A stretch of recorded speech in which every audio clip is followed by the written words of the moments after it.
The battle between the Autos and the Indians increases. Madison attempts to take control in another great episode. Don't change the channel. Don't touch that dial. We got it all on UHF. Take off your sneakers.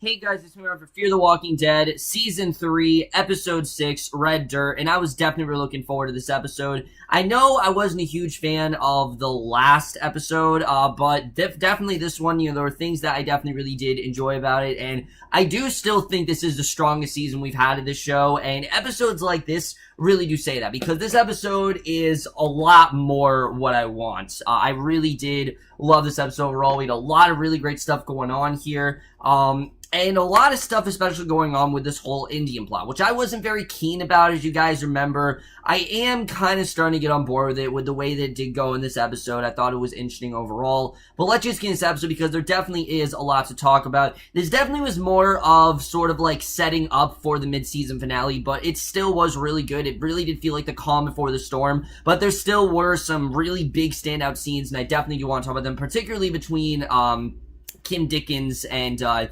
Daniel Sharman. They really did a great job in this episode. But we see in the beginning, we see Jeremiah and Nick, and they're having a little target practice on the edge of Brokejaw Ranch, and it's clear that Otto is kind of like this father figure to Nick now. Now that Nick doesn't have Travis, Otto is kind of taking that place, and Otto catches Nick's distraction. He encourages him to stop worrying, prompting him to stop shooting and to start shooting. And obviously, Nick, he's thinking about Luciana and her whereabouts and how unsafe she really is. Because, I'm not gonna lie, what Luciana did, yeah, it was kind of dumb. It really was. The fact that she literally left, by herself, without any sort of idea of where she's going or what she's really gonna do. I think Luciana is gonna be okay knowing the show, but obviously what she's doing is a really risky mission because of the fact that this is in fact the apocalypse, and, anything can happen in any given turn to her. So, it makes sense why Nick is so understandably concerned throughout this episode. I'm glad that we saw that he was concerned. I'm glad they didn't just drop that, because it made sense for him to in fact be concerned about her.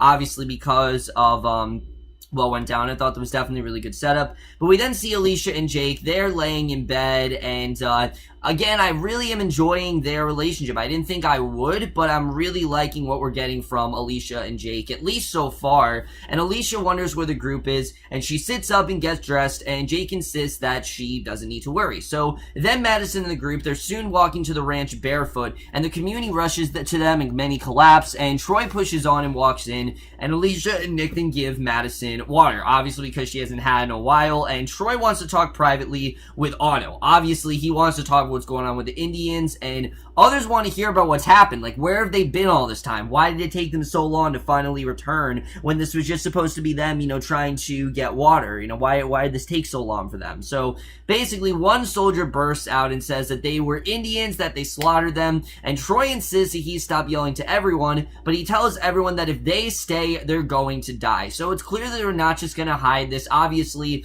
Troy was trying to make sure this was just between him and the Autos, but obviously, this soldier's getting the Clarks involved, and I did think that was overall very interesting. I think they really struggled with this conflict quite well here, especially this next scene where we see Troy is then being scolded for Otto leading the group to a bad situation, and Madison actually defends him, that, basically, that Troy did a good job in leading the group, and that he did what he needed to do, killing and things like that. And Madison asks about the ranch and why the other group thinks they really have a right to it. Why do they feel like this is their land? And Otto insists it was rightfully given to him, and Jake explains that Walker is actually a tribal lawyer who actually lost several times, and Otto then rattles off some belittling phrase about the man, but Madison insists that this man is a threat and that they need to be understandably concerned, because this is someone that clearly could be a real detriment to the peaceful nature that they've created here. And Otto sends Jake to talk to Walker, armed with threats, before storming out of the room. And again, I like the way this is being handled, because you don't really know if they're on the right side of things.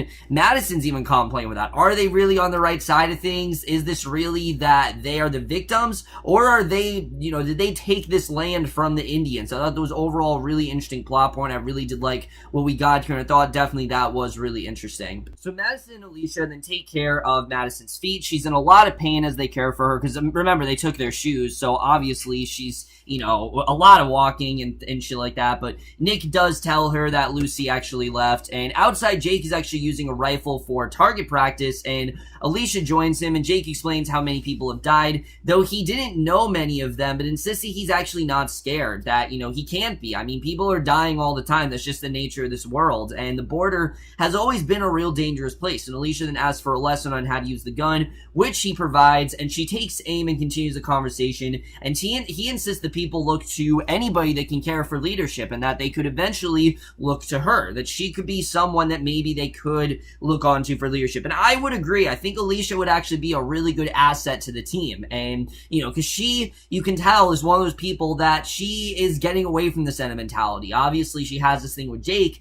but she's realizing that she can't focus on, the things that she used to. She can't focus on art. She can't focus on books. She needs to focus on survival, and she starts taking shot at the targets, and Madison sits on her bed as Alicia's here shooting in the distance, and Gretchen then walks in and asks for Alycia. And we know that Alycia wants nothing to do with Gretchen, because Gretchen's the one who got her involved with all the drugs and things and, such. But Madison then asks about Mike, and Gretchen reveals that Mike actually credits Madison for saving his life, and her entire family's scared of this new threat, basically because her father helped create this place, and he's scared enough to want to leave for a colony in Colorado. So they're actually quite worried about how this is going to go. I mean, they should be worried about these Indians. They definitely are a real threat. I mean, they took their shoes. Like, that definitely is something they should be worried about. So Otto then sits by himself in his office. He pulls out a bottle of liquor, and he stares at it for a moment, contemplating a drink, and this I'm not entirely a huge fan of. I'm really not a fan of the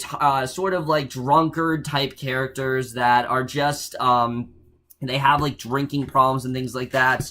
And if that's all that Otto's going to amount to, I'm hoping that's not the case, because I like what we've gone with him. I think he's a really interesting, morally complex character, how he does care about his family, but he hasn't exactly treated them very well. I think he definitely is a good character. I think the actors playing him is doing a really good job, but he walks outside hearing something, and then Nick walks outside, and there are fires lit all around the Broke Jaw Ranch, and the community's very scared. They're huddling together, knowing that their community might actually be invaded, and that's something that they're obviously very worried about. So Jeremiah then looks on from his balcony, and the next day the fires have completely burned out, and Otto, Jake, and Madison then examine the charred wood, and Otto insists that if Walker was going to come, he would have, but he isn't capable of taking the place over. They just have things way too under control for him to just take over. There's no way that he's gonna be able to do that, and you can tell he's very confident, but is he really right? I mean, it seems like these Indians have a good idea of how to take over. So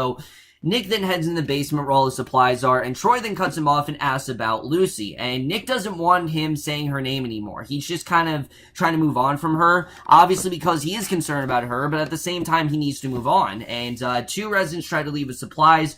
Troy stops them, insisting they put the supplies back, and they insist to have spoken with Otto about it, and Troy then walks out frustrated, and moments later, Otto is approached by Madison experiencing a migraine, and Vern approaches and wants to have a word, and he starts by recalling the long-lasting friendship and says that his priority is his family, and to protect them, he will leave. He just doesn't feel like, the Broke Jaw Ranch is safe anymore, and Otto encourages him to leave if that's what he wants, and Troy asks if Mike is going to, and Vernon says that his entire family's leaving, and you can tell that Otto, he seems like he's okay with it, but you can tell that there definitely is a bit of remorse. Like, he obviously is concerned that they're leaving. He says the men have kids, and it turns them into women, and Madison encouraged him to provide a reason to stay, and Otto thinks he offered enough already. Like, he has given him enough reason to stay. He's given him really great accommodations. You have this family that really knows what they're doing. But he hasn't really given them much of a reason to stay, other than the fact that they've just, maintained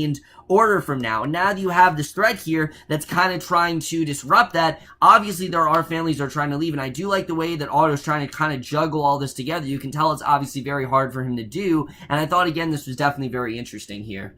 So Troy then charges towards the gate, insists they keep it closed, and he tells Vern to open to the door, and they won't open it. And Troy then approaches, insists they can't leave with ranch property. They have ranch gas and supplies, and Jake then tries to stop him, but ultimately just punches him out, and Jeremiah then rushes in and punches Troy as a result, and Madison breaks it up. The gate is open, and Vernon's family then leaves with Gretchen, waving farewell to Alycia. It's a sad scene. I really did feel bad, but at the same time, you're kind of relieved, like, it's a relief that they're out of there, but at the same time, you're worried because we don't know, what lies beyond, you know, the Broke Jaw Ranch. Obviously, we know it's not safe, and knowing The Walking Dead, you know, these characters can't just survive on their own. They think they can, but I'm not gonna lie to you, I don't think that the Vernon family is gonna last that much longer. It doesn't seem that way to me. Maybe Lucy will, but I don't know if the Vernon family will. So, in the armory, Troy's then prepping weapons, and Madison approaches and asks if he's going after his family. And it turns out he's actually not. He explains that all he ever had in his life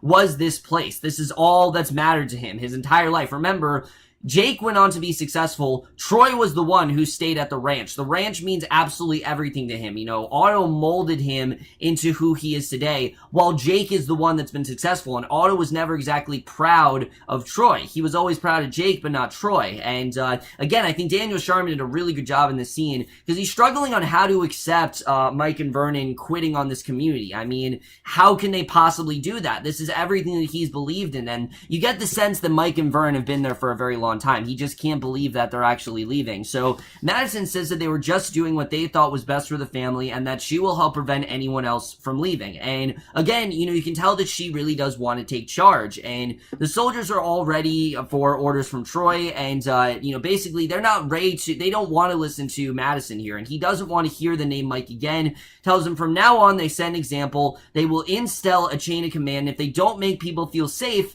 that they will actually leave, and the place is all they have right now, and it's teetering, and the only thing that can save is it is them. He feels like they're the only people that can actually save it, and he insists that all three of them are, all of these soldiers are with him, and Madison proudly looks on, thinking that, you know what, maybe he does have a good idea of what he's doing. Maybe he can actually turn things around, and I thought that was a good scene. I really did like what we did get here. I like that Troy is trying to, you know, maintain order here. But Nick then enters the house. He finds a drunk Otto moving furniture, and Nick then turns down a drink. He requests that Otto slow down the drinking, and I got the sense that Otto's doing this because of all the stress. It's just too much for him, and he needs some sort of outlet, and this is his only outlet that he has. But Nick then asks what happened to his hand. He insists it distracts from the headaches, and Nick then encourages him to grab some sleep here, and Otto begins discussing how important this ranch really is to him, and he literally flips the table in anger, and Nick then goes to pick it up, but Otto brings his gun over. He shoots 3 holes through it,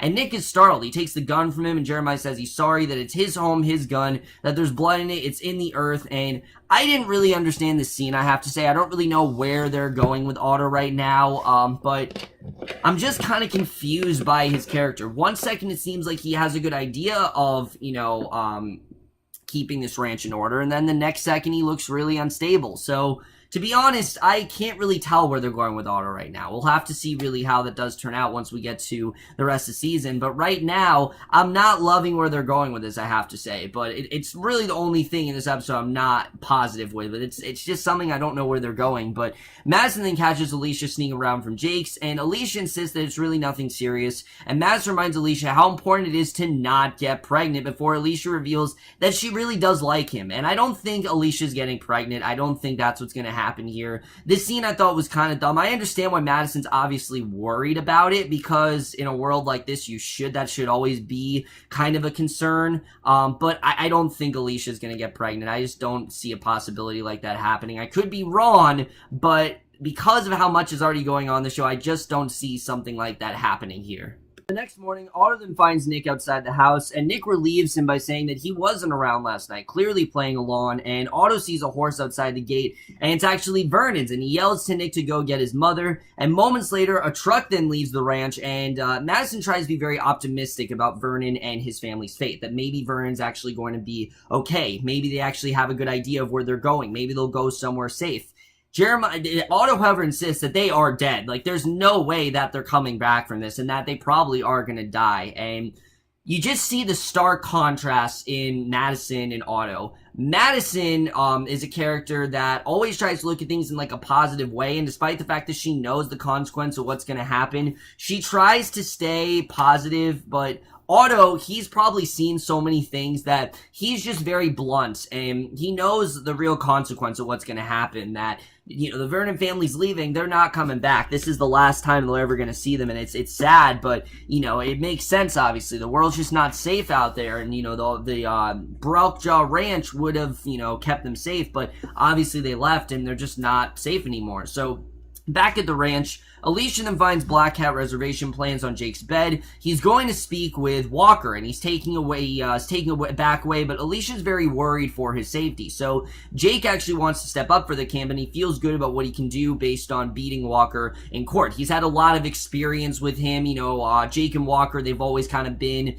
competing since then, and Alycia pleads with him not to go. But still, Jake takes the map and heads out, and, you know, it seems like he has a good idea of what he's doing. I'm hoping this does not kill Jake. I don't think it's going to, but I was a little bit worried that Jake was actually going to die in the scene. I'm hoping that this isn't just going to kill him. I actually like where they're going with Alycia and Jake. I think these two actually work really well together, and I just don't want to see Jake die. He's a really interesting character. I think he honestly is really integral to this plot, and I do think we need him. So Otto, Madison, and Nick then exit their truck, having found Vernon's RV. It's been shot and ravaged, and there's a zombie slamming around inside, and Otto then puts two down with two shots, and Nick examines gunshots on the side of the RV, and the zombies inside were actually Vernon and Kathy, we find out. Mike is dead behind the RV, and behind the RV, Gretchen, other walkers are eating a horse on the trailer, and Madison freezes. She just can't believe that the Vernons are already zombified, and Nick then puts Gretchen down.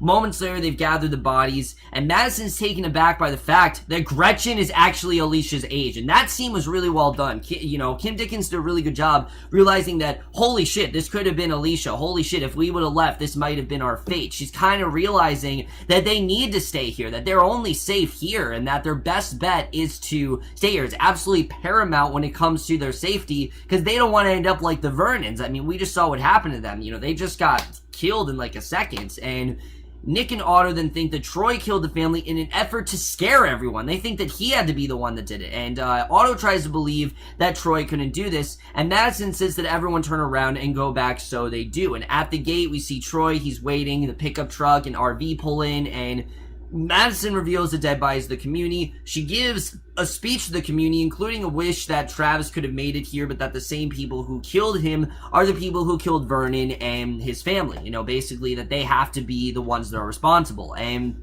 Nick really isn't buying into it. He feels that this has to be Troy, and she insisted there's nothing outside of Brokejaw Ranch for these people, and that they have to fight for this land, despite the fact that they might want to leave, that their best interest is to stay in Brokejaw Ranch, because if not, they're going to end up like the Vernon family. So later, Nick then sits, he watches people return supplies to the basement, and comments his mother's ability to tell such a lie and get sleep, and she insists that with Nick and Alycia being safe, she can sleep. Knowing that they're okay, she's able to sleep, and Nick then understands, though, he isn't a fan, he just wanted to be a part of the plan. He reminds her not to forget what he is, and that he's good at, you know, helping and things like that, and Madison, we then get this great scene between Madison and Troy, which I love the way this episode ends. Madison approaches Troy at the fence. He promises that he didn't go out there to do that. Like, he did not go there just to kill the Vernon family, and he wanted Mike to look him directly in the eye, and Madison realizes that he didn't want to do that, and that he said some things and he did some things and it went bad, and Madison reassures him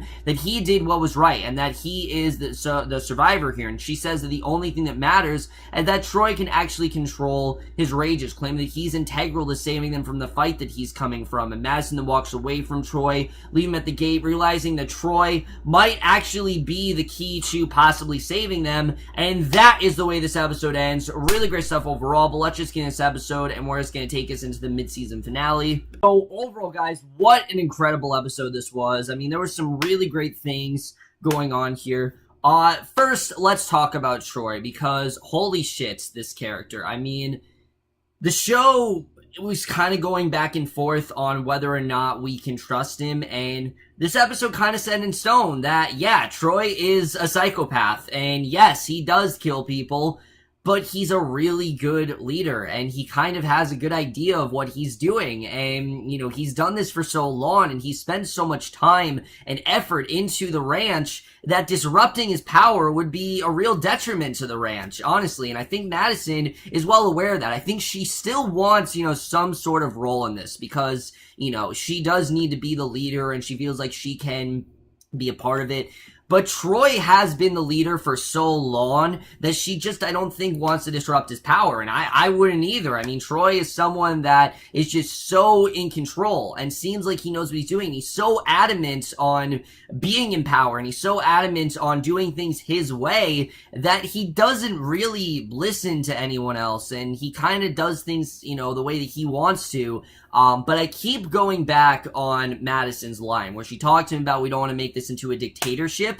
And I think that's kind of what Troy is doing. But in a sense, Madison is trying to disrupt that because they are making it seem like a Walker did. And the fact that she actually is okay with it is really interesting. But I think Madison just kind of realizing that, what, this is the world. And sometimes you might have to kill some people that you don't want to. But that's just kind of the nature of the beast. You're going to have to do that. And I really got the sense that this is not the first time Troy's done that. Troy has done this tons of times, and again, remember in the last episode, this is my passion, this is what I enjoy doing. He enjoys killing. It's fucked up, but that's just who Troy is, and it's really interesting the way that that's playing out. I think definitely that's a very interesting plot line there of where that's really going. Let's talk about Jake, because Jake obviously, again, is someone who thinks that he has in the bag. Like, he's so ready to take down, he's so ready to take down Walker. He thinks that he will take down Walker and everything's gonna go great. And Alycia's obviously worried, because why shouldn't they be worried? I mean, these are people who do want to take their land, and they are very threatening. I mean, they left Madison bloodied and without shoes. I mean, obviously, they mean business, and this isn't just something that he should take lightly. And I get it that Jake thinks that, oh, I beat him in court, I can beat him now. But the thing is, this isn't a rational world anymore. I think that's something that Jake needs to realize, is that there's only so long you can do things in a rational way. And in this world, you can't really do things in a rational way anymore. So I think it's something that Alycia is kind of figuring out, that Jake is just taking a way too rational approach, when the Walkers, Walker is not exactly looking for that. He's looking for a much more ferocious, sort of, maniacal, violent approach, sort of more like what Troy is doing, and it's helping the family. It is. I mean, again, it's fucked up, but it really is helping the family. The one thing I didn't like about this episode is Otto. Look, I think the actor is doing a good job in this role, but it has to be said, they have no idea what to do with this character. They really don't. I mean, there's so much, they've been going back and forth on he was an abusive father, and he preferred Jake over Troy, and basically, Jake became the lawyer, the one that was successful, the one that his father wanted to be, not what Jake actually wanted to be. He wanted to be an artist and go into things like that, but his father turned him into a lawyer instead. And then you got Troy, and how we know how he turned out, and Otto's not really happy about that. And then we have this whole alcoholism thing, which in my opinion is the least interesting thing about his character. I've seen this character a dozen times, and if he's just gonna be the alcoholic that is just always disgruntled all the time, I'm just not interested in that character. And Nick clearly can see through it that Otto is not someone that should be trusted. He really doesn't trust Otto right now, and obviously he's concerned about Luciana, which he rightfully should be. I mean, she ran away, and there's so much that could be happening to her. Who knows if she's even gonna be alive anymore. And I hope we see her again, because I love Danay García, and I think she's a fantastic actress, but who knows if Luciana's actually out there, and if she's actually going to be okay. We'll have to see the way that really does play out, and I don't know if we're going to find out, in the finale, but I do think we are going to find out at some point in this season. I think it's going to be like a Daniel or, something like that. We'll just have to see the way that really does play out. Overall, guys, this was a really solid episode. I really did love what we got here. Such a badass ending at the end. Again, Troy's the kind of character that I think we really do need. They set him up, we thought he was giving this villainous type character, and now we're seeing that, yes, he is very much someone that kills, but Madison is starting to understand him and seeing that he actually needs to do that, and by doing that, it eliminates a lot of the people that are untrustworthy, and that maintaining this ground, that's just something that they need to do here. And I think it definitely is a very interesting approach to what we've been seeing in this show. But overall, guys, I really did love this episode. My only complaint is that I don't know why we didn't see Daniel and Strand. I get it that they wanted this episode to be just the farm. I totally understand that. But the fact that we didn't see them at all, the fact that they were, I understand we just wanted this to be Broke Jaw Ranch, but the fact that we didn't even see, any progress on Daniel and Strand, it just felt like we're missing something. Like, obviously, this plot line is in here. It's important to the show. I want to see what ends up happening there. And I'm sure we're going to get more in the mid-season finale, but it just has to be said. I don't think we're getting enough with that right now. But other than that, guys, I really did love this episode. And I'm definitely going to Fear the Walking Dead, Season 3, Episode 6, Red Dirt, a B+. So overall, guys, that's it for this episode of Fear the Walking Dead. Let me know what you guys thought of this episode overall. Love your thoughts on it. And guys, I only have one episode left. That, of course, is the finale, which I know is technically 2 episodes, but I will be reviewing that, of course, in one video. So I will see you guys for that, and definitely look forward to that in my next video. Okay, bye.